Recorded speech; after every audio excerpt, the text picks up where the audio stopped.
జీవితంలో ఎలా ఉండాలో రావణుడి ఉపదేశాలు తెలియజేస్తున్నాయి. అయితే అసలు లక్ష్మణుడికి రావణుడు చేసిన ఉపదేశాల నేపథ్యం ఏమిటనేది కూడా ఇప్పుడు తెలుసుకుందాం. రాముడు తన సోదరుడు అయిన లక్ష్మణుడిని అతడు దుర్మార్గుడు అయిన గొప్ప పండితుడు బ్రాహ్మణుడు అతని దగ్గర నుంచి నేర్చుకోవాల్సినది నేర్చుకోమని రావణుడి వద్దకు పంపినట్లు కథనం ఉంది. రావణుడు మరణశయ్యపై ఉన్నప్పుడు లక్ష్మణుడికి 3 విషయాలను ఉపదేశించాడట. ఇవి జీవితంలో ధర్మబద్ధంగా జాగ్రత్తగా ఉండాలని బోధించే నీతి బోధక కథలుగా చెప్పబడుతున్నాయి. అవేంటో తెలుసుకుందాం. శుభకార్యాలలో ఆలస్యం చేయకూడదు. శుభస్య శీఘ్రం, మంచి పనులు సత్కర్యాలు వెంటనే చేసేయాలి. వాయిదా వేయకూడదని చెప్పాడు.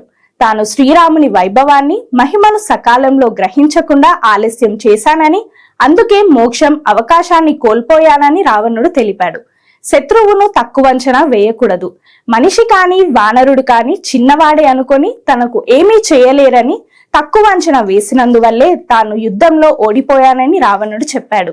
బ్రహ్మదేవుని వద్ద అమృతత్వం ప్రసాదం కోరినప్పుడు కూడా మనుషులు వానరులు నన్ను చంపలేరు అన్న గర్వంతో ఇరుచుకుపడ్డాను. అదే తన పతనానికి కారణమైందని చెప్పాడు. తన రహస్యాలు ఎవరికీ చెప్పకూడదు. జీవితంలో అత్యంత గుప్తమైన రహస్యాలను ఎవరికీ పూర్తిగా బయట పెట్టకూడదని రావణుడు ఉపదేశించాడట. తన మరణ రహస్యం వద చేయగల బలహీన బిందువును తమ్ముడు విభీషణునికి చెప్పడం జీవితంలోనే అతని అత్యంత పెద్ద తప్పు అని తానే ఒప్పుకున్నాడు.